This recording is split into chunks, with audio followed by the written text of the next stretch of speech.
Explain, the spirit which entered the baby, had almost completed its journey in a former life, and was therefore pure. As we know, the soul needs a body to pass through, from the astral into God's kingdom. The pure spirit of the baby was therefore merely passing through. But, there is sometimes much more to such occurrences than what meets the eye.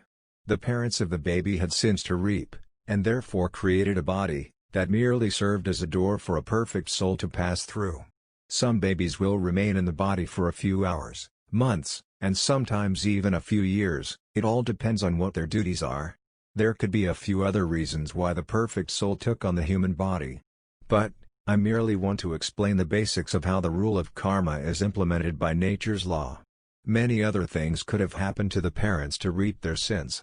They could have been involved in an accident, where they themselves lost the use of their own limbs. There are a million other ways in which they could have suffered.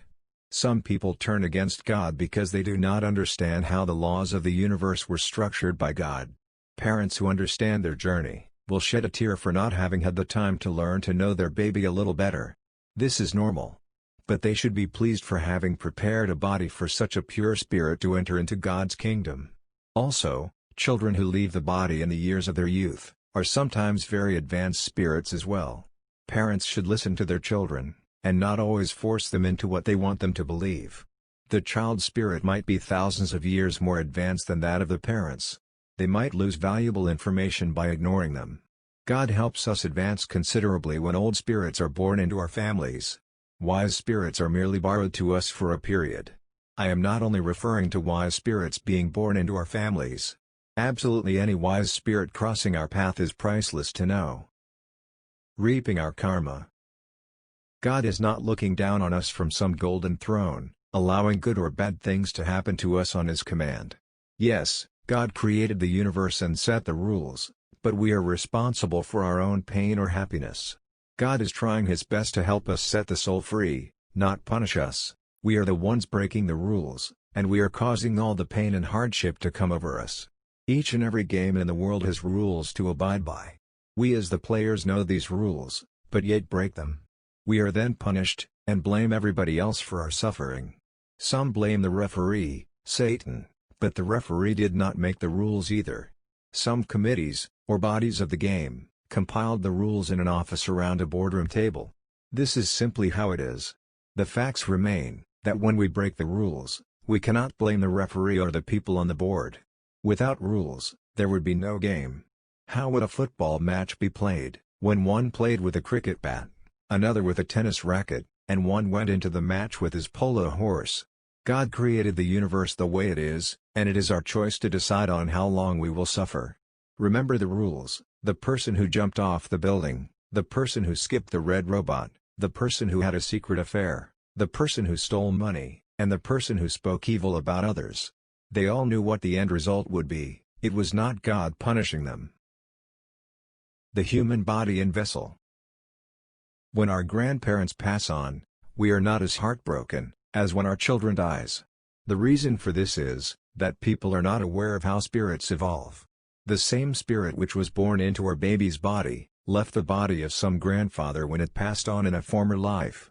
Or, the spirit which left my child's body at a young age, was a grandparent in its former life. Is that not logical?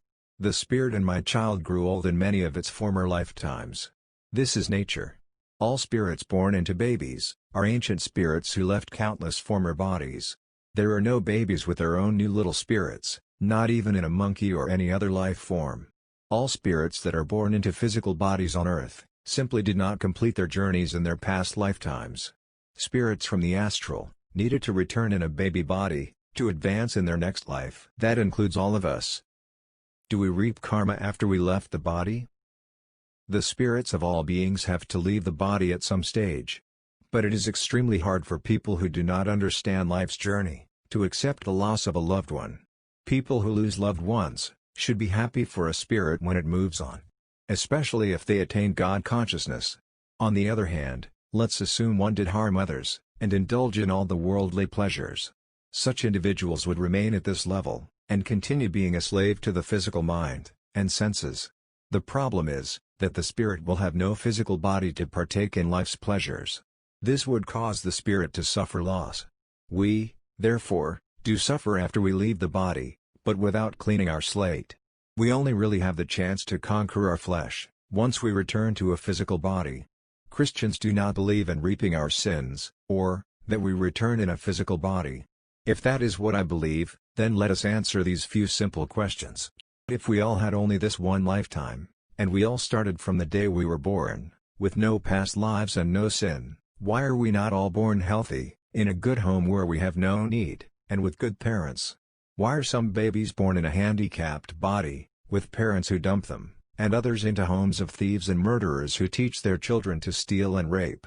Why are some born as cannibals, where no civilized person has ever been, and others into religious homes?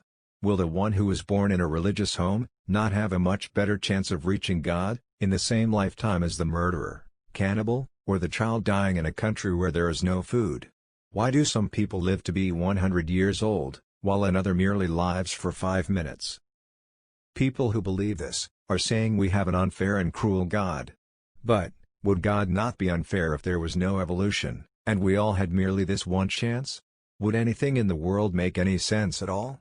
God created our physical creation, the same way as He explained His spirit creation. If it was explained in any other way, we would never understand our purpose, nor God. The sower who sows corn will not reap beans, he will reap corn. And one who sows pumpkin will not reap potatoes, but pumpkins. We should therefore not expect to reap love when we sow evil. God will bless and multiply whatever seed we sow. Nothing goes unblessed, whether it is good or evil, it shall be blessed, and bring forth much fruit. The choice remains our own, as to what we shall reap in the future.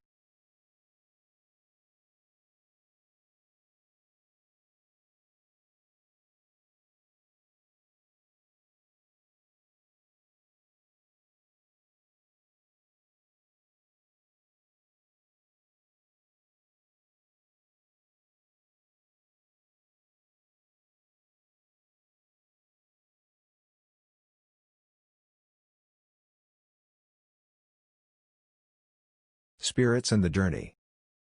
People with young spirits are always controlled by the darkness of the mind. No young spirits have power over Satan, taking control of their bodies. Unenlightened people believe that these young spirits are merely short-tempered, and have no control over their emotions, but this is not true. Young spirits are merely